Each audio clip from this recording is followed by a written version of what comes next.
I'm Vikram Baliga. I'm an assistant professor of practice in the Plant and Soil Science Department, and I'm also the assistant dean of outreach and engagement in the Davis College.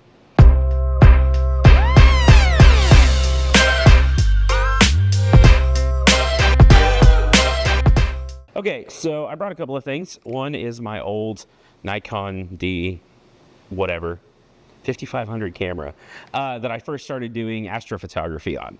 And I like this camera because it's wrong. It's not the right one for what I wanted to do with it. But it was great to learn on because, again, I had to figure out how to make it work. The sensor's not great for it, whatever. But it's actually a great, I think, experience finding equipment that is not right and making it work anyway. So this got me started into photography and astrophotography. I've had it for a decade, and I was going to bring in actually my granddad's old camera, but I picked it up and part of it fell off. And I was like, I should just leave this where it is. But it was an old camera he brought from India.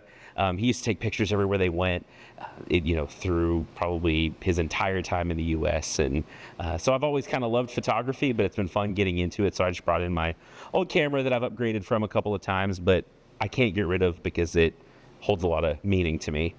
The other thing I brought in is this pen I made. So I got into woodworking when I was in high school. I built a lot of different things, some furniture. I've built a couple of guitars. I do wood turning. I build cutting boards. I do all kinds of stuff. But this pen I like the most. It was one of the first pens I turned. And the wood is mesquite from a friend's ranch that he had a big piece of it. And he was like, I don't know what to do with this. I'm like, I'll take it. And so, again, it has kind of a special story, but I have had the opportunity to make a lot of these, and it's good stress relief. And I was going to say it's cheaper than therapy, but like woodworking equipment is really expensive. So maybe I should just go to therapy. I'm not sure. But this is one of my favorite pens. I use it all the time. And I don't know. I think I like things that have a special connection, a special story, but that are still useful. I'm a fan of like utilitarian art. So. When I was in college, and I hope it's not a secret, I went to A&M, right? I'm in recovery. It's fine. I've been here for 2 degrees. There was this little cart, and now we would call it a food truck. At the time, it was just a little trailer that served hot dogs. And they probably objectively were not that good, but in my brain, the hot dog cart hot dogs are the best food just because, I don't know. I was like, they're so good. And my wife's always like, they were terrible. So I would have this probably objectively not very good hot dog and ice cream. It's simple. Yeah, so my wife and I have dated since we were in high school. I've actually known her my whole life. We grew up together. We started dating our junior year of high school, which at this point was, I don't want to talk about how long ago that was. It's been a minute. So we dated through college, got married after we graduated.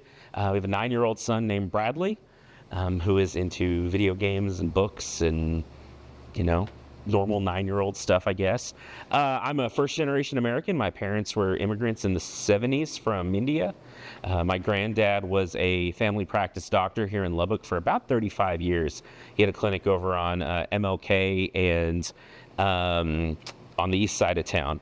And he did a lot of that kind of stuff. He's actually where I got my love of plants and gardening. We grew up gardening in the backyard and growing vegetables and fruit trees and all kinds of stuff. So yeah, been in Lubbock for a long time though.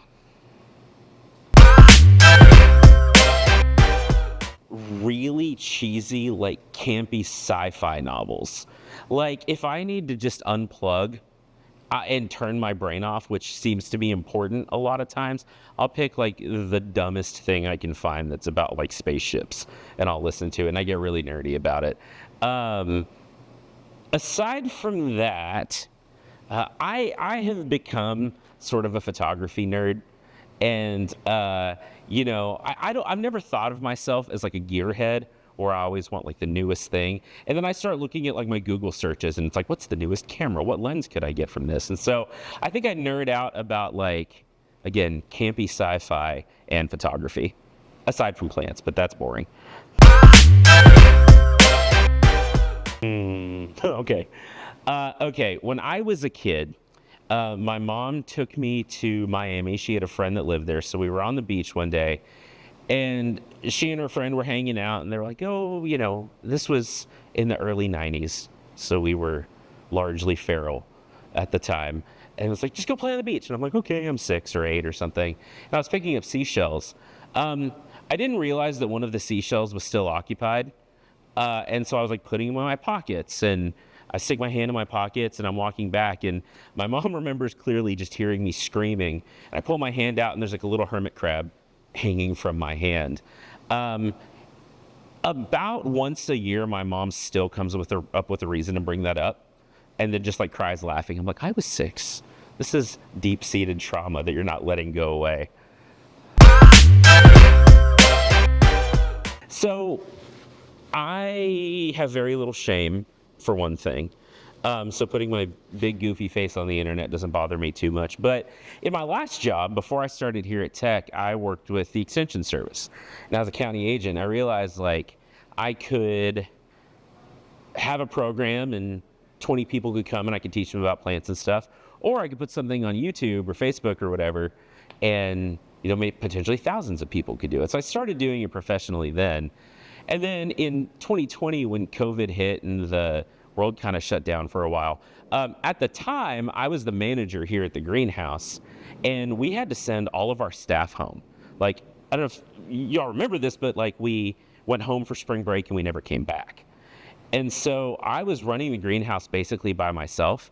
There are still googly eyes on some of the plants around here because I needed friends, and I started to crack just a little bit. But at the time, I was like, I'm bored. I should start making videos about what I'm doing here. And, some of them kind of resonated with people and hit, and people thought they were fun. And so then it kind of went from there. And one big thing I do on social media a lot of times is like, people will send me like plant hack videos of, people trying to graft a kiwi and a banana together and getting apples from it. And so people started sending me those. And so a lot of what I do is like debunk those silly videos. But then that's led to a lot of cool things. I started a podcast about plants called Planthropology. Because of that, in my social media, I had the opportunity to write a children's book about plants called Plants to the Rescue, talking about food supply and pollution and climate change and how research into plants can help us deal with a lot of those things. And as goofy as it is, sometimes it has led to so many cool opportunities. I don't know how to answer it directly, but let me tell you what my favorite plant is, and maybe this will inform that answer a little bit. So there's a tree called a bristlecone pine that grows out in the mountains of Colorado and the Great Basin along the California border, and we don't actually know how long they live because the oldest one we found is like 5,000 years old, and we don't have written records long enough to know their upper limit.